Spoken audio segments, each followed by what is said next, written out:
L'Open de Saint-James avec notre ami Xavier, enfin mon ami Xavier, qui va faire ses présentations tout seul. Salut Xavier. Bonjour Dave. Alors, joueur des Ghostpools, tu vas nous expliquer ta journée d'aujourd'hui.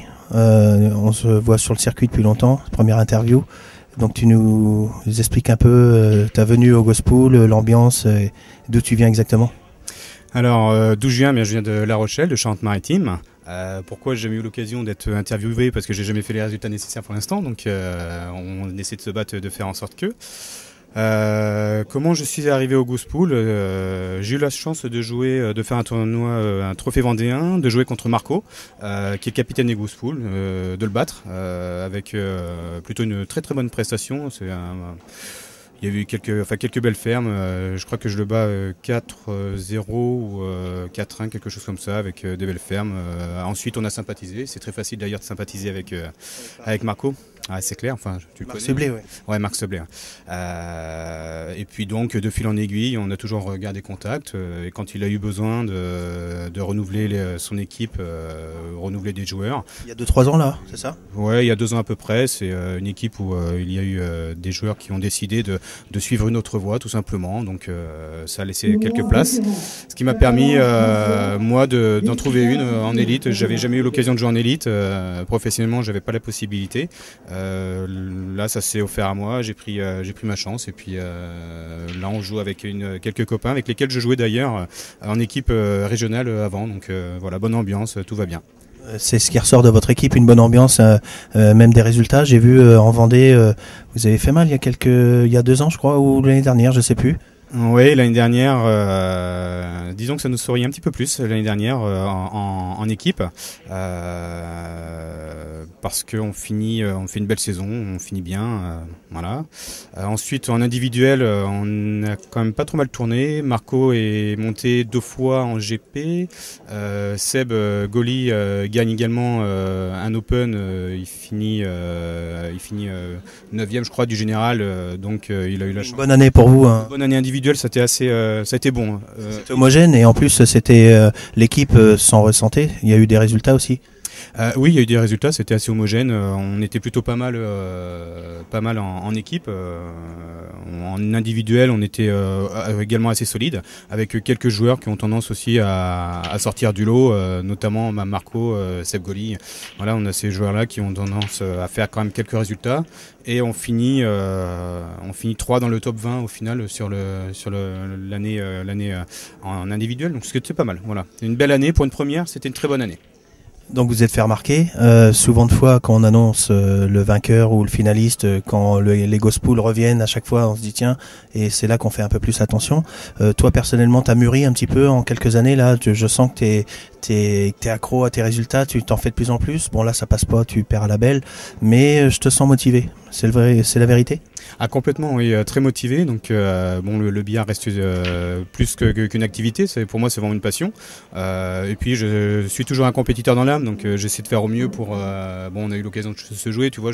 J'essaie de rester toujours très sérieux, de faire attention à ce que je fais. Puis, j'aime pas perdre. Après, ça sourit pas beaucoup en ce moment. J'ai eu l'occasion de faire un petit quart de finale. Il y a 2 Open, voilà, pas plus. Mais en tout cas, bon, on essaie de. Un petit déclic. Ouais, il faut peut-être un petit déclic, mais on essaie de prendre du plaisir essentiellement.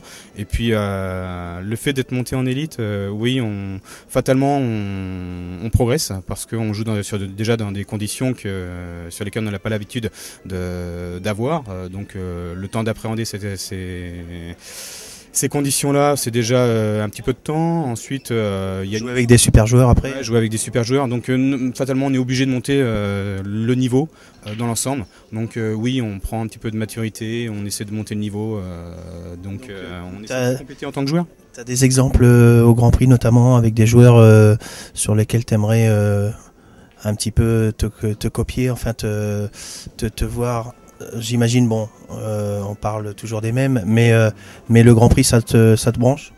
Ah, bon, le Grand Prix, bien sûr. Est-ce que c'est ton jeu? Oui, complètement. Moi, j'ai un jeu qui est pure attaque. Bon, je sais aussi gérer des tables, ça me pose pas non plus de soucis.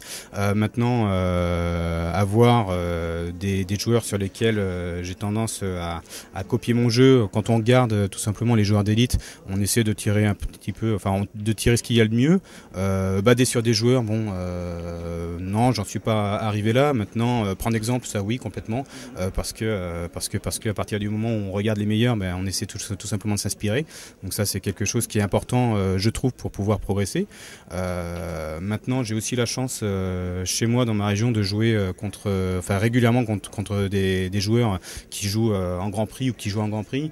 Donc on prend l'habitude aussi de jouer avec des joueurs qui ont tendance à être plutôt forts. Quand on joue régulièrement des Pierrick Vitton, des Fabien Couedon, Benoît Pinault, Loïc Gébleu, bon ben voilà, c'est des noms, à partir du moment où on les annonce, on sait qui c'est, quoi. Donc voilà. T'aimes bien faire le trouble fête pour commencer? Le trouble fait, en tout cas on essaie de gagner des parties, c'est déjà pas mal. Et tu t'entraînes beaucoup? Combien d'heures d'entraînement par semaine pour toi?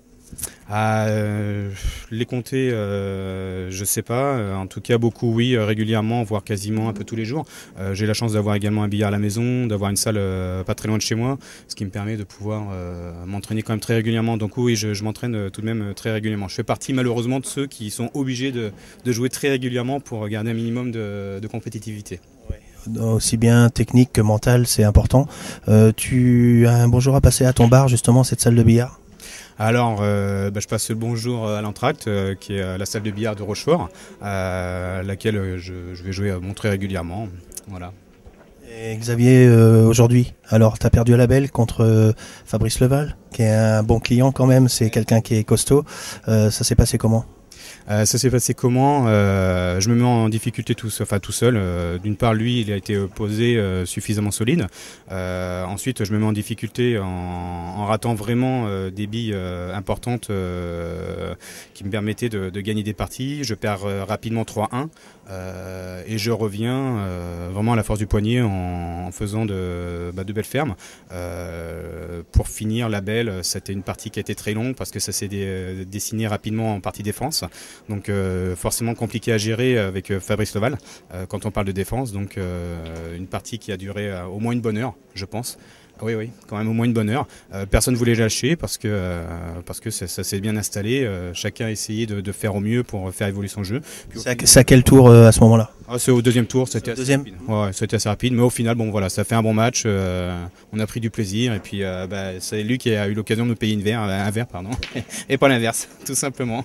Xavier, je suis content de t'interviewer, malgré que tu dis que tu fais pas de résultats. Nous, on espère que ça sera dans d'autres conditions. Pourquoi pas qu'on t'accordera une petite interview. Je te remercie. J'avais dit à Antoine, il faut absolument que je parle à Xavier parce que moi j'aime bien le personnage, le joueur aussi. Donc je te remercie pour cette interview. Merci en tout cas. Voilà, j'espère avoir l'opportunité d'être interviewé dans d'autres conditions aussi. Voilà. Pas de souci. Merci pour tout, Xavier.